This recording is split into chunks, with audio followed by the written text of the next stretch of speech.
Ouch!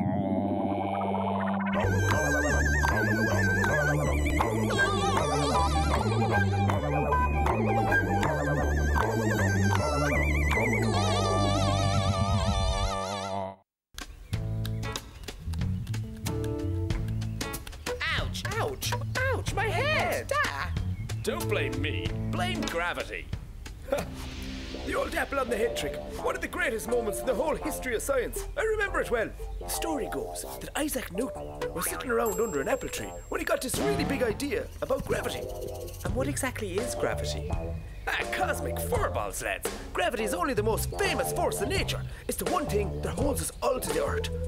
It's only an apple falling from a tree. Oh yeah? Well, what do you think would happen without it? Hey! Whoa! This is great! Yeah, well, it's alright for a bit of fooling around, but let's face it, we can't float around all day. So, did Newton invent gravity? No, but he named it. Other people studied it before him, like this Italian fella called Galileo Galilei. Funny name. Well, he might have had a funny name, but he was some head. He explained that gravity acts the same way on all objects. Hang on a minute. That's rubbish. I like your style, Maggie, but in fact the reason they don't fall at the same time is because of air resistance, and to prove it we need to do exactly the same experiment somewhere where there's no atmosphere at all. And I'm not talking about Sligo. Grab that rug, William. We're going to need it. I can't. What did I tell you? You get nothing done around here without gravity. Fly me to the moon and let me sing among the stars. Dave Scott!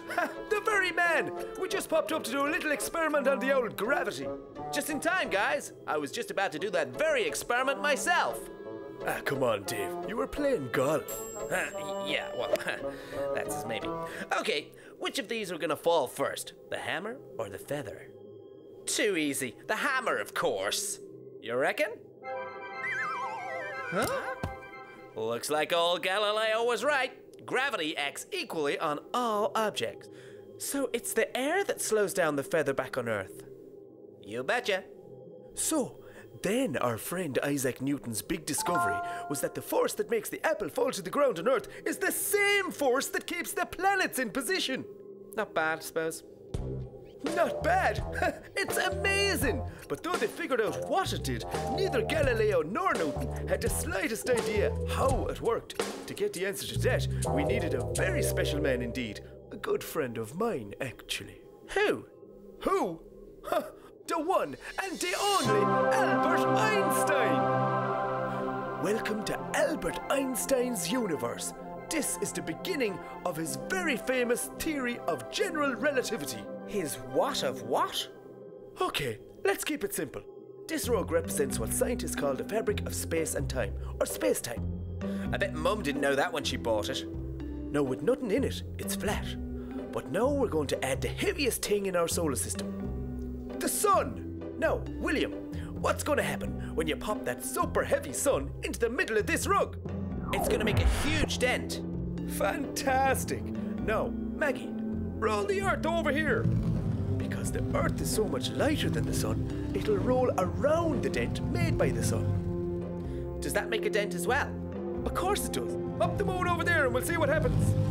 So you see, each planet's movements depend on the dents or curves the other planets make in the fabric of space-time.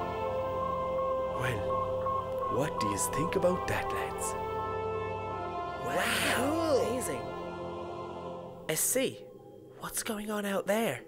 Well, you see the dent that the sun made? Well, imagine if there was something very tiny, but 1,000,000 times heavier than the sun. What do you think might happen to our fabric of space-time then, huh? It'd fall right through. Exactly. And then you'd have what's called a black hole. And once you got one of them, absolutely everything gets sucked in. Nothing can escape. Nothing? Nothing. Not even light. Scary, huh? Yeah. Yeah, gravity sucks. What's on the other side of a black hole?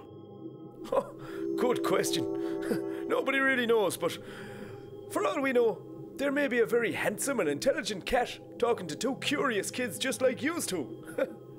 Wow, that's mental. Hey, where did my apples go? Extreme gravity sucked them into a black hole, Dad. All right, sure.